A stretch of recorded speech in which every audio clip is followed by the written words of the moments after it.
नमस्कार दोस्तों, स्वागत है आपका अपने बिहारी मिथिला वाले चैनल पे। आज हम जानेंगे कि जगन्नाथ यात्रा क्यों मनाई जाती है। जगन्नाथ यात्रा, जिसे रथ यात्रा भी कहा जाता है, उड़ीसा के पुरी में हर साल बड़े धूमधाम से मनाई जाती है। यह त्यौहार भगवान जगन्नाथ, उनके भाई बलभद्र और बहन सुभद्रा को समर्पित है। सबसे पहले इस यात्रा का धार्मिक महत्व समझते हैं। ऐसा माना जाता है कि भगवान जगन्नाथ अपने भक्तों से मिलने के लिए हर साल अपने मंदिर से बाहर जाते हैं। इस यात्रा के दौरान भगवान जगन्नाथ, बलभद्र और सुभद्रा रथों में बैठकर गुंडीचा मंदिर की ओर जाते हैं, जो उनका जन्म स्थान है। यह यात्रा भगवान की असीम कृपा और प्रेम का प्रतीक है। इस यात्रा के माध्यम से भगवान अपने उन भक्तों को दर्शन देते हैं जो किसी कारणवश मंदिर में प्रवेश नहीं कर पाते। यह एक ऐसा अवसर है जब सभी लोग, चाहे वो किसी भी वर्ग या जाति के हों, भगवान के दर्शन कर सकते हैं। जगन्नाथ यात्रा सांस्कृतिक एकता का भी प्रतीक है।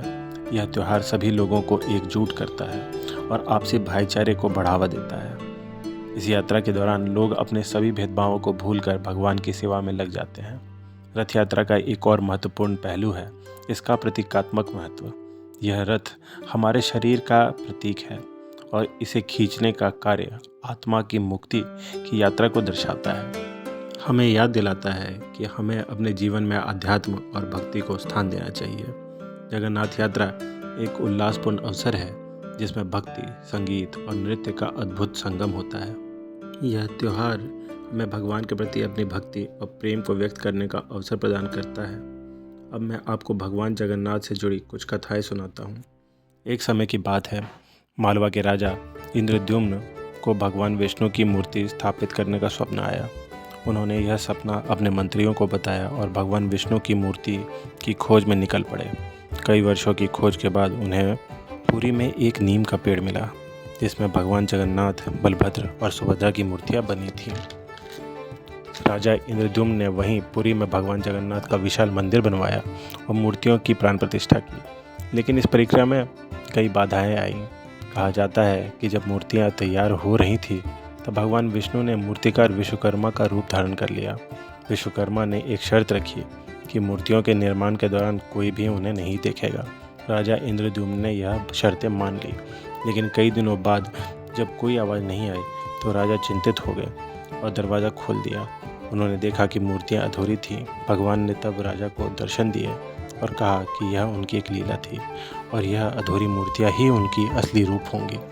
तभी से भगवान जगन्नाथ, बलभद्र और सुभद्रा की अधूरी मूर्तियाँ ही पूजी जाती हैं।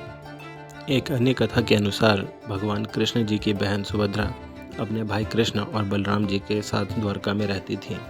एक दिन उन्होंने कृष्ण और बलराम जी से पुरी की सुंदरता के बारे में सुना और वहाँ जाने की इच्छा व्यक्त की। कृष्ण और बलराम जी ने सुभद्रा जी की इच्छा पूरी की और तीनों ने पुरी की यात्रा की।